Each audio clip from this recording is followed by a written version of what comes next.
Smack. Welcome to Super Smack. Welcome to Super Smack. The rugby podcast from the fans, for the fans. Oh, yeah. We are back. We are another round of international rugby for this July series. And this was a cracker of a game. An amazing Lions test. Lions. And some controversy. It's getting people humming. The Aussies are furious. Mate, they are. I put a post up about it last night. They are, and we know how biased those lovely Aussie commentators are. We've always had an issue with it. Mate, it's them and Justin Marshall. Justin Marshall and Justin and Marshall the on our side. Yeah. And Morgan and co over there. Mate, they were furious. They were livid. They were physically, you could hear, they were angry. They were very angry. And they should be. They should be because of various things, I think. And I know me and you are at odds about this final moment of the test match that, you know, is probably causing the most controversy. But we do agree is that it wasn't the only moment that they lost, you know? No. And it wasn't the only place the game was lost, you know? And, oh, God, they were just looking so good, and they should have won, but the Lions were just too good. They hung in there. They stayed in the game. They scored more tries. Mm-hmm. They just did it better. They overall just were a better team. Heartbreaking stuff, but I do agree with you that, it wasn't really that moment, albeit controversial, and we'll get to that in a sec, is as to whether it was a penalty or not under the rules of the game.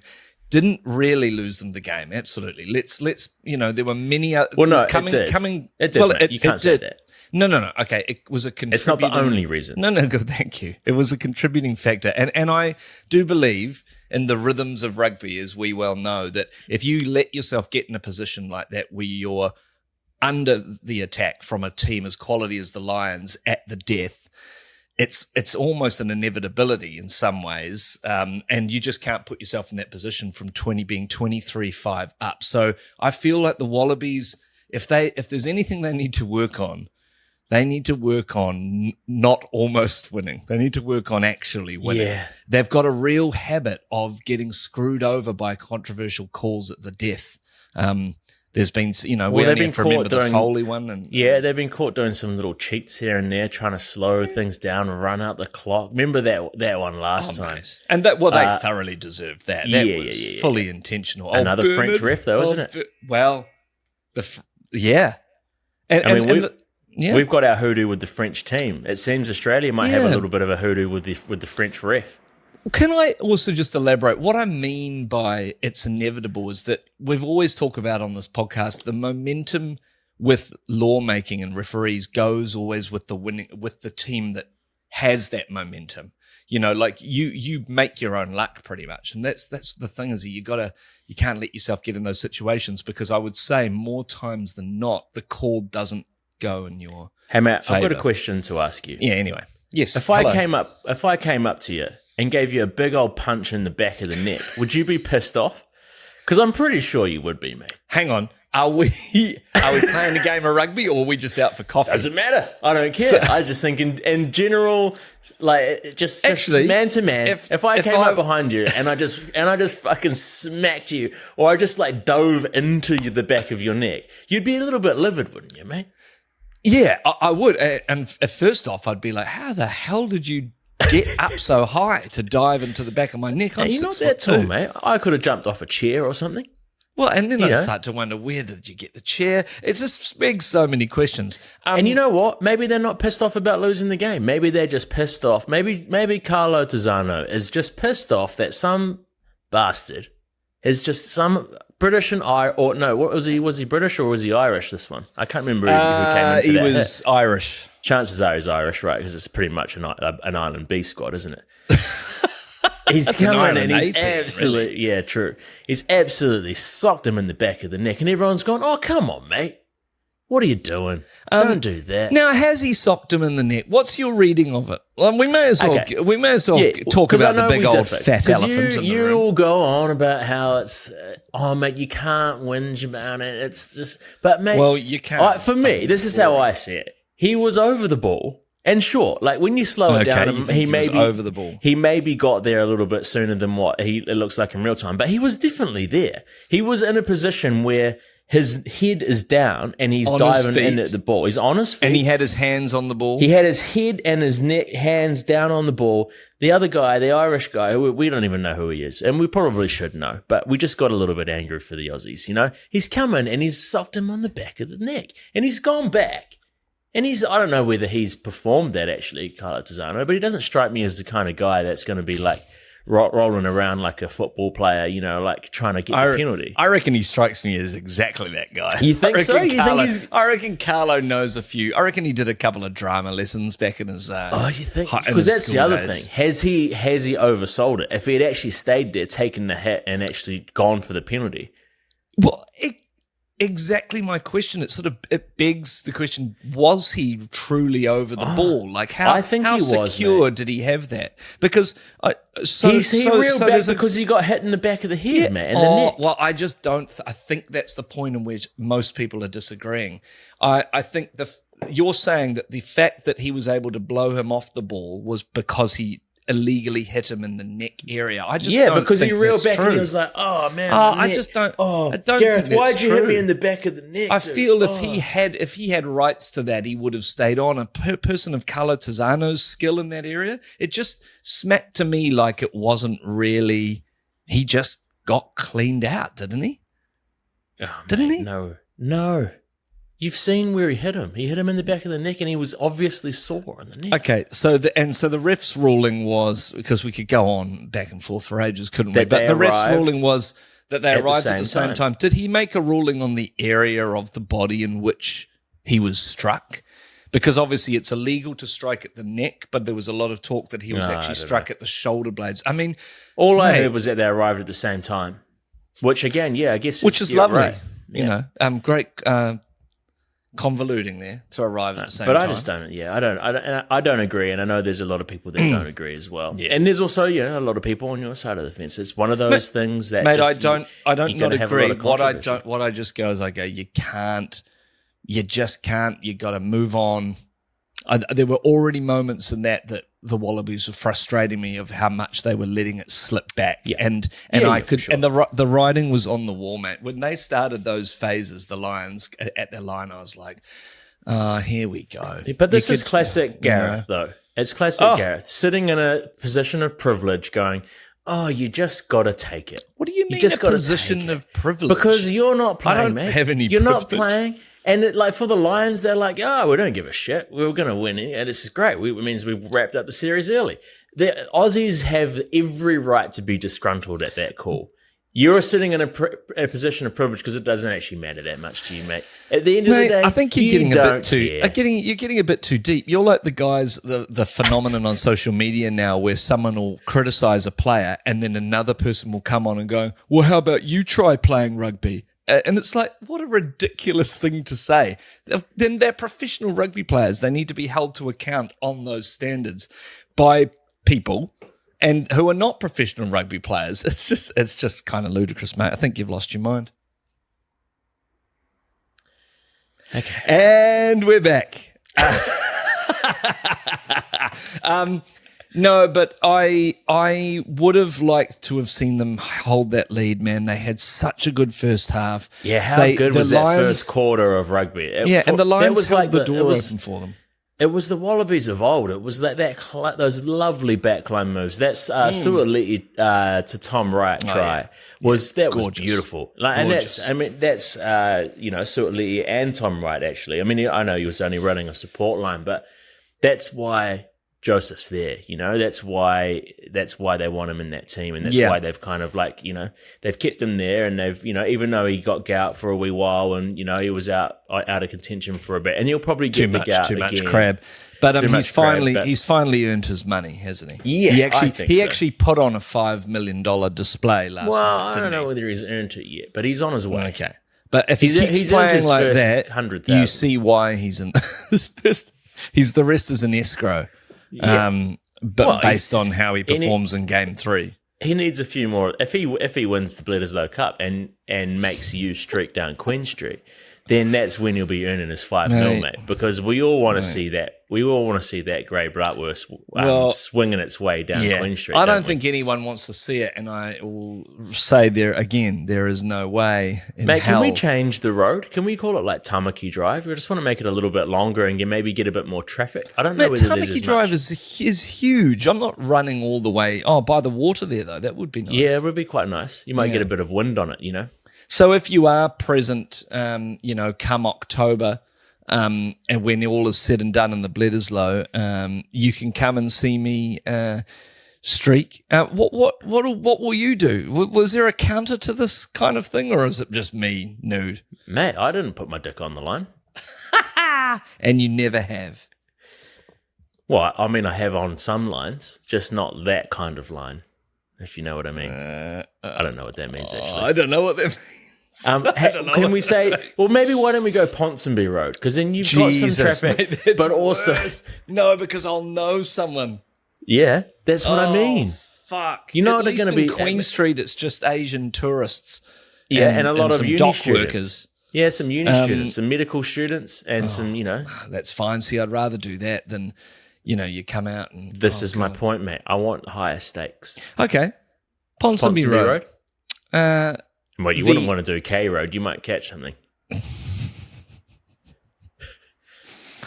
Well, it's fine. I visit the glory holes anyway. What? Mate. Sorry. Oh, chill out. Hey, yeah. Hey, a favourite thing of mine in the match. Okay, what is it? This is the Lions match. Mario Itoje. Yeah, who is a legend of the game. I love him. And he is a huge effort from him as captain. Like he's a great player. Everybody, but in the words of Dan Coles, he's a bit of a mouthy cunt, isn't he? He is a bit of a mouthy cunt. But what was great is that even without trying to be that mouthy, he just goes, "Ref, sir, can I just say?" And then the ref finally let him speak, and he goes, "He started it, sir." He said he started it, and then Harry Wilson just goes, "Mate, we're not in the fucking schoolyard." And he's right. And then he's just like, and then Harry Wilson just goes, "Go away, go away, go away," like quite dismissively to Itoje.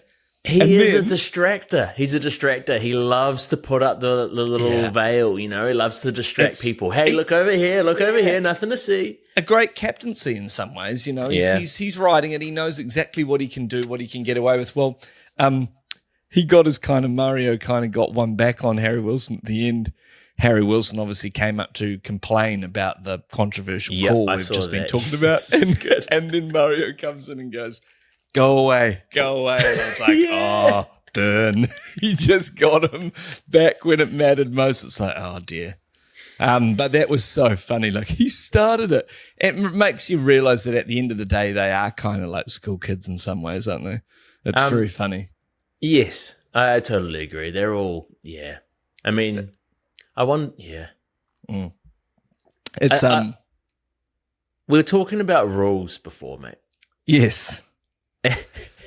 And, obviously, when you can have the two of us who have probably been, brought up with similar experience when it comes to watching rugby. We've probably watched about the same amount. You might have watched a little bit more, to be honest. But, we've kind of been in the same sort of traps, followed the same teams, the same competition. That's right. And we can have a variation on ourselves on what the rule is. It kind of proves that no one really knows what the rules of rugby are. I mean, we've got the basic rules. We've got, knock-ons, offsides, forward passes. But there's some of those rules where, where you've got grey areas, you've got subjectivity, you've got opinions, and then all of a sudden there's a rule like what Jack Sheehan did, right? Yeah. Irish lock, kicks, taps and goes, which is kind of unheard of in a big test like this. It's not very often you see a tap and go. Sure, maybe when the Barbars are playing or, we saw it a lot in Super Rugby this year. You see a lot more now, I think. Yeah. Non-scrum rules. But quite unconventional for this in a Lions Wallabies test match, I would have thought. And he does a big old swan dive. He does a over swanny. For the try. And untouched. Literally all the defenders are going low on him. And he's literally glided in untouched over the top of all of the defenders. Lovely wee try. And I give him an 11 out of 10 for that dive. You give him 11 out of 10 for the dive. Beauty. It was a thing of beauty. And so did the ref. Because despite the protestations of all the Australian players... It's a big word, mate. Thank you. He apparently is well within his rights to dive at the line in the instance of scoring when attempting to score a try. Now, I was confused as well, and I think what you've nailed it on the head in saying that we just all need to admit that we don't know the rules of the game. Like, let's just all admit that not even the refs or the players seem to have any idea what the rules of rugby union are, because Aussie players were coming up going, you can't do that. That's not a try. And then the ref's going, yes, you can. And they're going, well, and it's like, hang on. Should the professional players and the refs and the coaches and everyone in this sphere of rugby union that gets paid to do it should they not know what the rules are to the letter?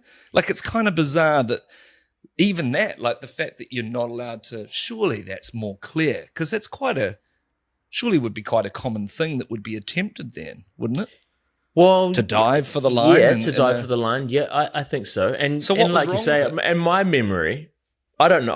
Obviously, it hasn't happened very often, but I kind of feel like I remember, which I know is quite vague, that I feel like saw maybe something. It might have been a dream. Have a slight memory, maybe a dream. I don't know, but I feel like people have been penalised for that before. And I don't know whether that's in general play or going for the line. And we talked about that.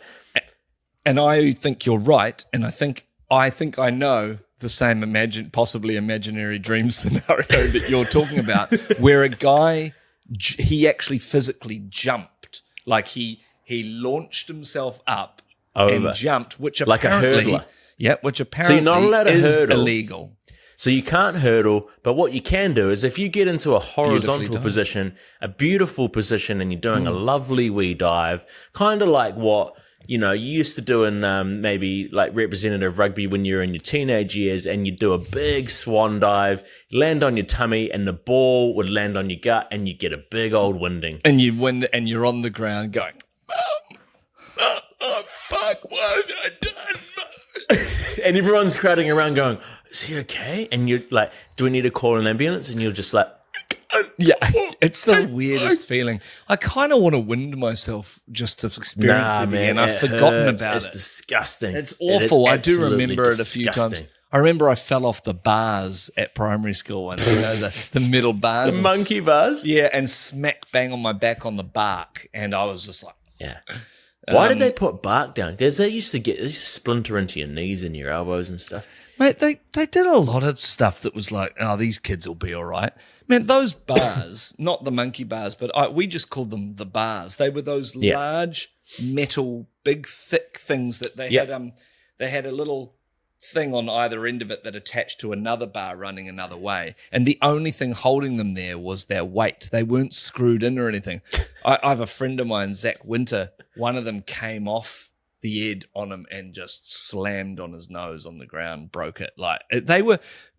Playgrounds used to be gnarly. I kind of love it. Yeah, I remember now I don't think you could even try them. You were tall. I mean, I remember. No, I was definitely just going to eat a bit of cheese. Yeah, fair enough. Maybe don't do it on mic. Don't get the cracker in the mic, mate. I'm not. Oh, just the cheese. Is it a Linda's past double cream? Double cream beer? It is Whitestone though. It's a Whitestone blue, and I have deliberately chosen not to use the cracker because for those of you, but now it's our listeners that don't realise, Ra's got a real issue with mastication. And masturbation, apparently, but we won't get into that. Furious. 3 times a day. Yeah. But he hates people chewing in his ear. He actually... what you'd say, like, it sends you... It makes you... Mate, like nails on a blackboard? Mate, think about the scenario we're in right now. You've literally got a high-end USB mic going into your computer. I've literally got these things. USB. Yeah, but you know what I mean. Like, it's picking up... It's picking up everything. It's picking up the highs, the lows, the mids. It's got it all. Ooh. And then what I've also got is a device that goes over my ears, so the only thing that's coming into them is what's going through your mic. Disgusting. Thank you so much for explaining how audio interfaces work between the vocal and the receiving and the transmitting. That's really useful. I'm sure people got a lot out of that. Well, I'm just saying, understand the rules of the podcast, just like you should understand. Don't fucking eat back, on the back podcast. Back to rules. Sorry, Is there a rule book? Is there like Absolutely. some sort of like road code or something? Yes, and it's accessible online. You can look at it. Should we be reading that? Well, is it our responsibility to read it? Probably not. Are we not? Is it not the players and the coaches and the refs' responsibility to know the rules? I don't think half the players can't read, can they? I would say you're probably quite accurate. The school dropout levels these days are extremely high. No, I mean they're definitely not. That's mean. They definitely will be able to read whether they have the academic, prowess. The attention span to be able to like get through what is probably a very extensive rule book. It's not. We're not playing league here, and it's got to be said that this is why we love watching Union, right? Because there are rules that we get to follow, and that's why we get a kick out of it, because it's all about how people interpret the rules and use them in their favor. Yeah. And it's how you can use those rules to be the best team. Well, that's right, and that's like with any game. There is rules are. It is the saying, rules are meant to be broken, and that is true. When you know a set of rules, you should try and bend them to the absolute extreme. I mean, that's all the greatest players have done it, and that's across codes. I just think rugby has some very grey areas that could just benefit from being more clear. And I feel like they're so slow, World Rugby, at changing them, that every year they'll bring in a new rule. It's like, oh, amazing, well done. You've already taken your time to sit around in your little boardroom and come to terms with the fact that you've got to change the game, which I know is probably quite hard for you old buggers, you old fogies up there in France or England or wherever you are. And then they bring out a rule like suddenly we're not having scrums and free kicks. It's like, see, wasn't that hard? Why the fuck didn't you do that 20 years ago, you idiots? It's so funny. I just think, let's solve the diving one. Let's make it really bloody clear what you can and can't do. Is it that hard? You know what I think happens as well? And I know I'm guilty of this, and I'm pretty sure you will be as well. You might not admit it. But when there is one of those 2% calls where, I said, 90, let's say 98% of the rules we know offhand. But there's that 2% of the rules that are a little bit hazy. That might only come up once every few years. As soon as it happens, you instantly just pick a side and you fucking go hard on that side. That's exactly what I do. It is. We all do it, mate. You just go, nah, I disagree with that. And you just pick the side and you just defend it to the end of the year. But even then, it's subjective. Like the classic one for me is backwards out of the hands. So a forward pass, the rules are that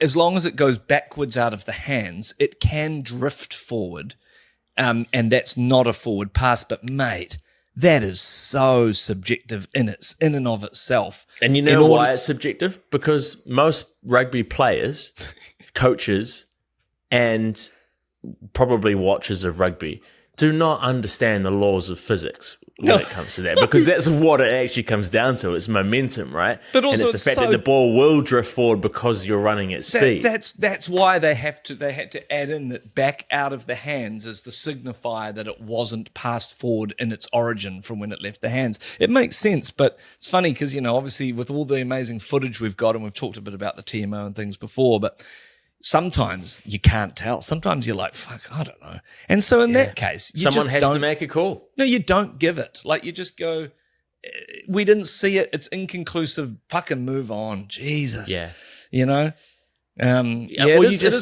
Or you just say, nah, it's a try because of physics. And everyone goes, what?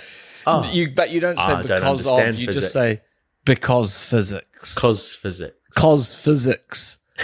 The player comes up and goes, excuse me, sir. I just want to, why is that being disallowed? Physics. Cause physics.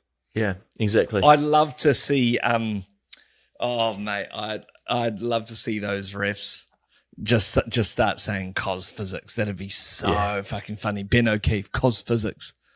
Yeah, He probably understands physics. He's a lovely man. Met him, as I said. Yeah, you did meet him. Yeah, he's lovely. Yeah, he is a lovely guy. Listens to the podcast, yeah. Does he? Do you think he's listening now? No, he does. He said he did. G'day, Ben. How are you, mate? Hey, Ben. How are you, mate? Yep. Hey, how's your missus? She's lovely too. She's one thing I would like to talk about is any chance that the Aussies should be putting Tate McDermott on the wing permanently? Maybe. He played bloody well, mate. Not bad, was it? They had I also got to say, was it unusual to you that Jake Gordon got the nod to start at 9 in the big tests? Yeah, I thought that was left What is field. the reasoning there? What is the reasoning? Because I haven't heard what the actual reason is for that. I mean, and I don't know if Joe's.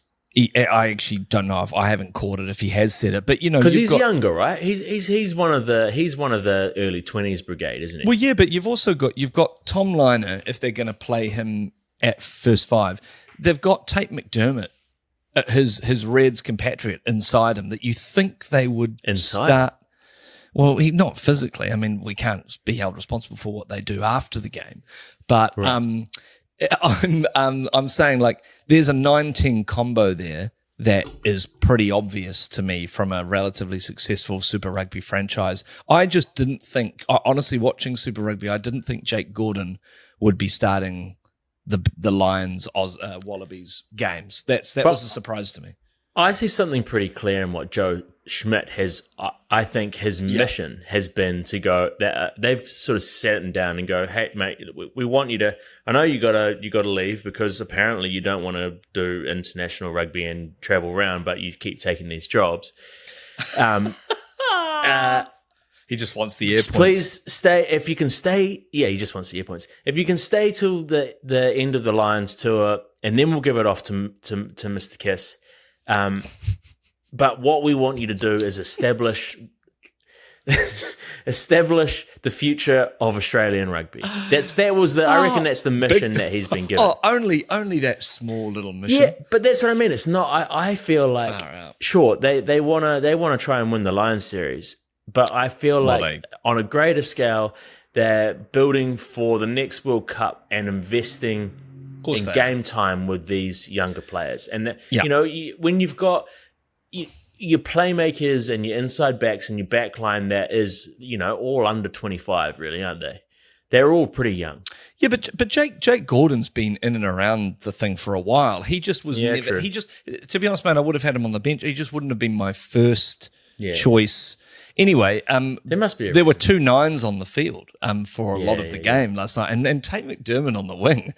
because he used to play 7s and things, I think, was actually quite, it was just quite exciting. It was just interesting. Well, I guess when you're not, but also when you're like, you're just thrown in the deep end. No one's got any expectations, and they're just go for it. But they know that he's probably not going to nail the position, but he's going to do something kind of fruity, right?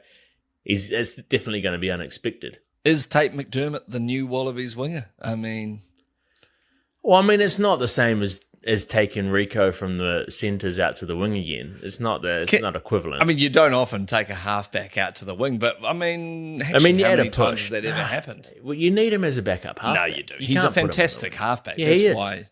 And it's testament to him that he can be put in a position where he's obviously not usual, and he can still kind of nail it. I don't think he's going to be nailing it every game, mate. Yeah.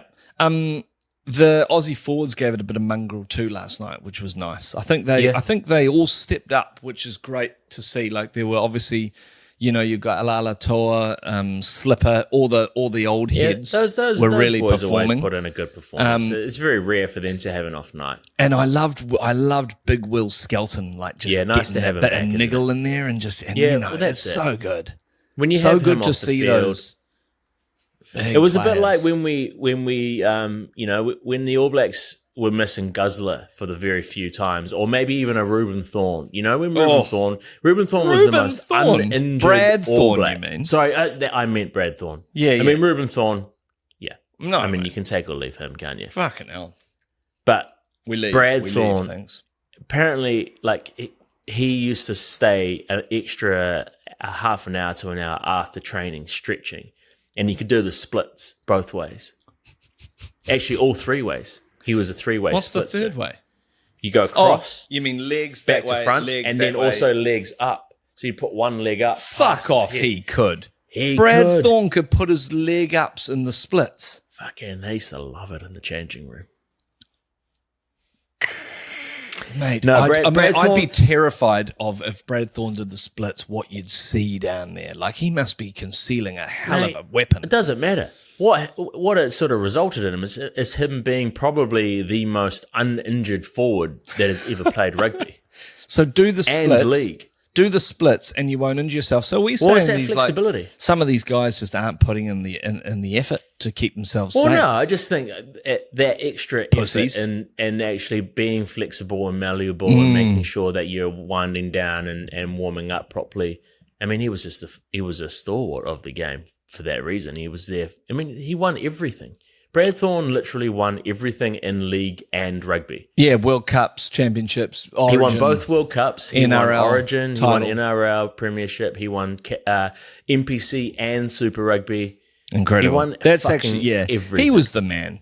He was the good old days. I mean, not that we haven't got some fantastic locking talent coming anyway, through at the moment. But my point is that when you get someone like Will Skelton back into the team, he's obviously going to make a difference because he's of that same sort of ilk as Guzzler and Brad Thorne was for us. And you know, he's like, and it's like a John Eales. 30 kilos. The guy's fucking massive. You know, it was good. They need that. You need to put some muscle in that lines. But I think Lions pack. At the end of the day, you know, I'm probably not the only one that thought that the Lions were going to come out and absolutely smoke the Wallabies, because that's what I genuinely thought. I didn't think the Wallabies were going to have much. You didn't actually, did you? No, did I you? was hopeful. I thought it was going to be much. I didn't know the Wallabies were going to shine quite as much as they did, but I thought it was going to be a turnaround performance. And that's what I'm saying. Definitely. I think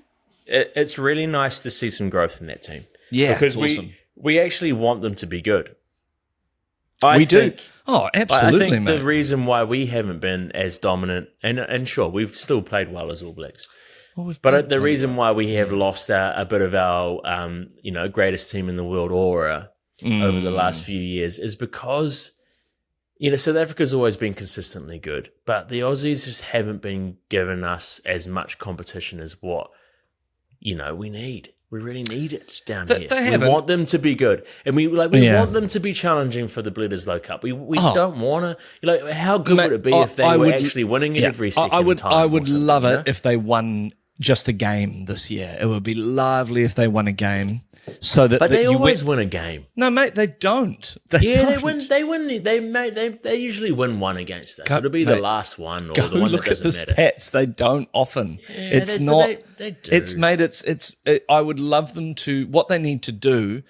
This is the terrible. Oh God, we sound like we're a bloody couple of moany old men. But the other terrible thing about, of course, the way some of these cups are structured. If they don't win game one of Bledisloe, they don't win the Bledisloe. So over the last wee while, they haven't been able to do that. So if we win game one, it's over. It's just kind of a bit shit, actually. But that's up to them to target game one. Well, and they should bring it back to a 3-game series just for the Bledisloe. I believe that is only one of the only ways Australia is a is ever 3-game going to get series. that fucking trophy back in the cabinet. I can't. It is a 3-game series if they win the first one. Then it becomes a 3-game series.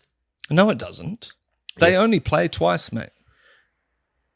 They So only play if twice. if they win the first one and we win the second, we still get the Bledisloe Cup. Yes. Oh, I thought there was a third one. No. There has been, but they've changed it. So what happens is, I mean, that's exactly like if it's a draw, then the holder keeps the cup. You have to win both games. That's what's so tough. I mean, God, it's kind of like hard. volleyball. You have to take your serve and then win on your serve. It's really tough. I mean, it's tough for any team to win 2 games in a row, and the All Blacks are usually pretty good at it. But the Wallabies, I mean, it's pretty hard.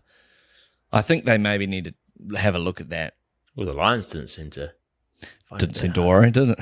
No, they won 2 games in a row. They had it wrapped up. Well, we won 3 games in a row against the French. Well, that's right, but that's okay because they were a B-side, so we should have won. We know that now. Yeah. and we didn't perform to our best. So we've got, coming up on the 17th of August, we've got Springboks Wallabies and in South Africa, and we're over in Argentina to face the Pumas there. Two games in a row this year. We're playing Argentina both because they played us at home twice last year, and I think we get South Africa at home twice then, because sounds that would be that we would were make over sense, there. yeah. So they flip flop it, don't they? Well, that might be you if we lose the Bledisloe. Mate, honestly, I will get a penis reduction. Be nothing left, mate. Come. Do you back us to win both of those Argentina games? Yes. Do you think it's not going to be without its challenges. Absolutely not. But I back us to win. I back us to win most games in the rugby championship. We're going to win the rugby championship. I think we have absolutely the team to do it. And we didn't win it last year. Or, no, we did. Did we not? No, we didn't. No. South Africa won it last year. Right? Yeah. But and we we came close to beating one of them. But yeah, I definitely think it's ours or South Africa's. That's definitely the read on it. But this is what I'm saying before about this competition thing. We've constantly got this competition with South Africa, and I think we're a lesser competitive team now that South Africa club rugby has left. They've left the Super Rugby competition. I feel like we need more competition. And that's why I want the Wallabies to be better. We need to go into games not knowing how they're going to go. Those times in the early 2000s when you were gutted when you lost, but you kind of were it was kind of okay because it meant that we had to be that much better to win those trophies and those tournaments and those games. Yeah. You don't have to be as good as what we used to back then to actually retain the Bledisloe, be competitive in the rugby championship. And Argentina, they have their moments, but they do, but they're just not consistent. They never have been. That's what you need to be a great team, is consistency, and we've had it for years. And South Africa now certainly do. They are the most dominant, consistent team, and there's always that's why they're top of the table. There's always this little transition with teams when they get a new coach too, and this is what I'm worried about with the Aussies. We've had this little run of the Joe Schmidt era, which is he's made some changes, and I think they're a better outfit since he's been in charge. But now you're going into Les Kiss, and it's he's going to want to piss in the corner, and he's going to want to make sure that he's. I beg your pardon? You know what I mean. He's gonna want to make his changes and sort of figure out exactly where he's going to make his mark and give them a kiss goodnight. I hope he takes what Joe has and makes it better. Yeah. Carries on with the trajectory. Yeah. Is it how you say that word? Trajectory. Yeah. Trajectory. Yeah. Trajectory. Oh, Jesus. Do you think he maybe does a thing in training called the kiss off? Where two players go up against each other in battle, and the loser has to kiss Les. Kind of like Christian Penny did at drama school. He's not going to last long in the job if he's doing that. The loser, the guy who gets bumped off, goes and kisses Les in the sheds. Mind you, it's probably not going to come out till 2042. That's right. That Les actually kissed the players. He felt up Joseph Suaalii. Mate, I don't think this is going to happen. I think Les. It's all above board. That's what we all said. I think there's too many other people around. It's probably what those poor gymnast girls thought before they went to see the doctor. Yeah, the physio, that was disgusting. Yeah. The masseuse. Well, exactly. What an asshole. I fucking can't believe it. He's in prison. Hey, there was another little game that I, to be honest, have only been able to see. I tried to get a watch on from over here in the US. Yeah.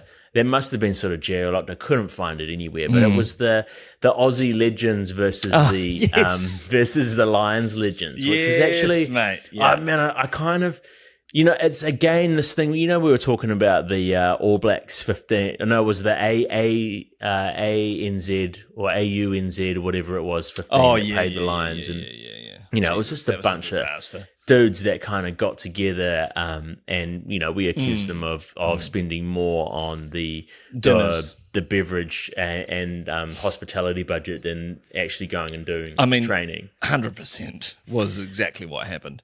But I mean, these guys were just having too much fun. It's another thing. Like, mate, what? Like that would have.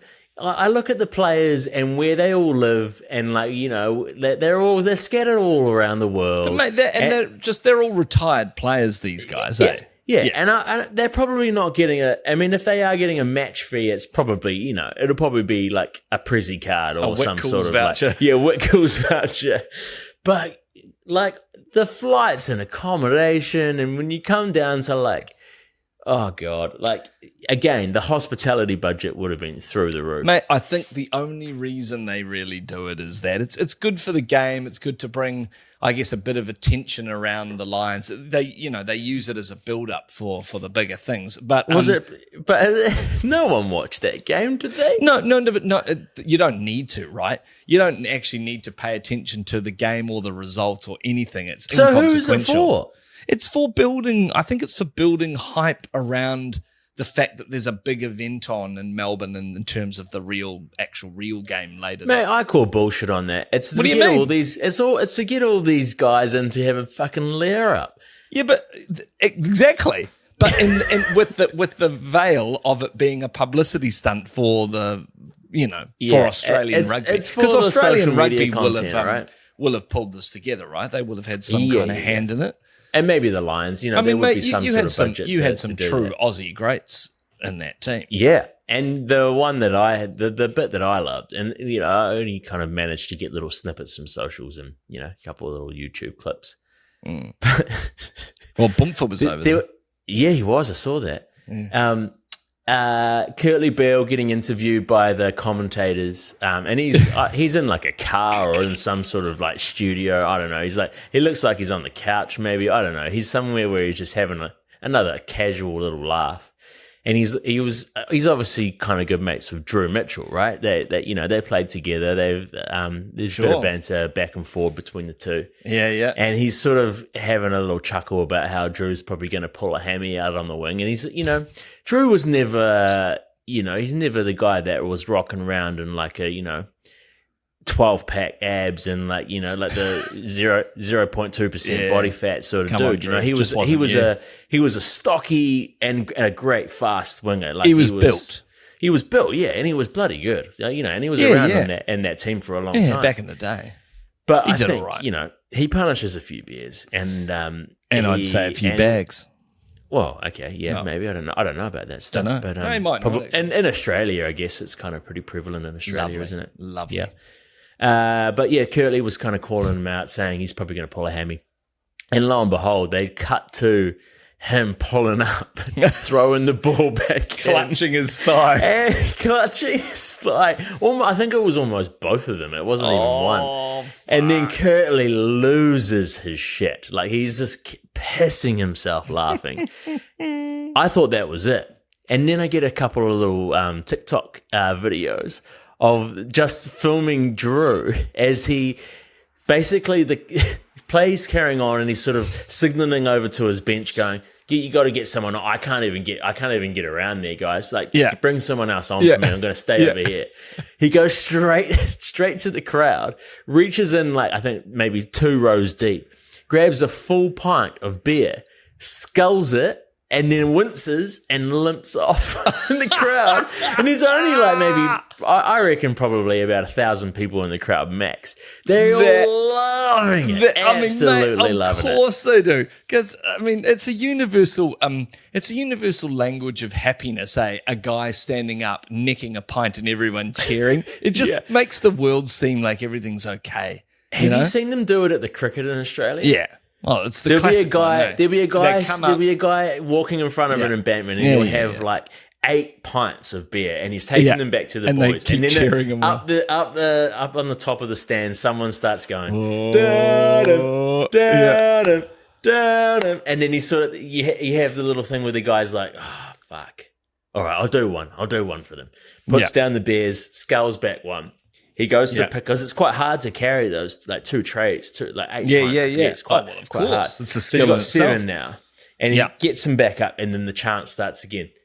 Down him, down. He puts him down, sculls the second one. And then he's like, fuck, I'm all in. I'm a hero.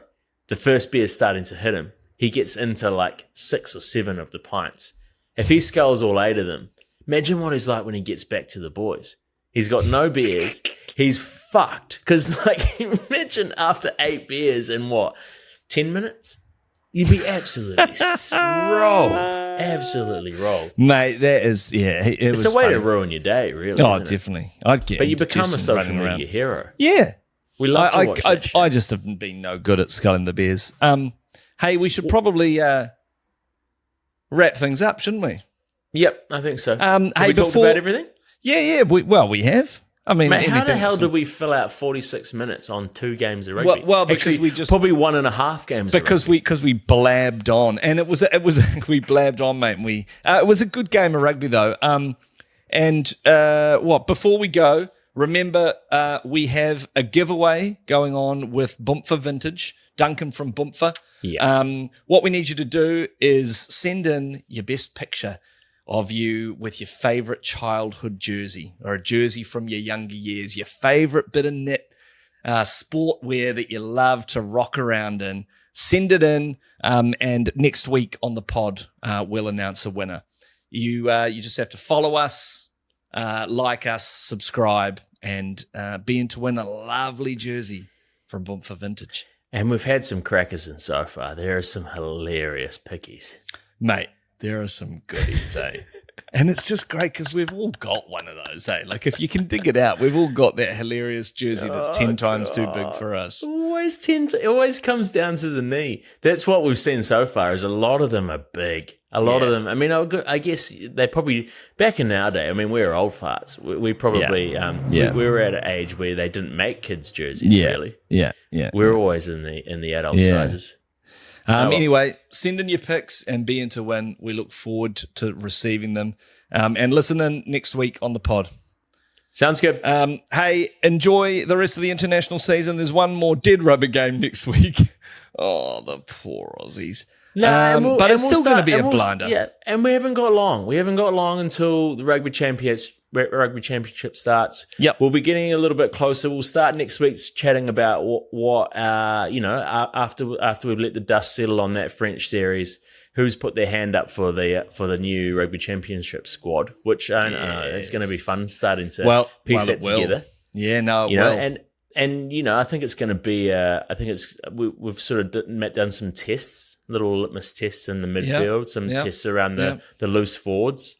There'll be some people returning from injury that, picked up some little niggles after after the Super Rugby season. So I think there's going to be a good quality of change in there, and I think it's going to be fun to sort of predict what lovely Razor and his entourage are going to do. Once Razor got up his sleeves, time will tell. Maybe just razor blades.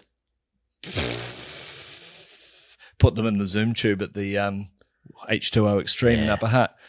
They used to terrify me. Razor blades at the bottom of the slide. Did anyone actually do that, or is that a wives' tale? Is that one of those things? Someone will have done it once, but some cunt. Do you put them? I had a question, but that's okay. We'll leave it till next week. See you later. Thanks for listening. See you next week.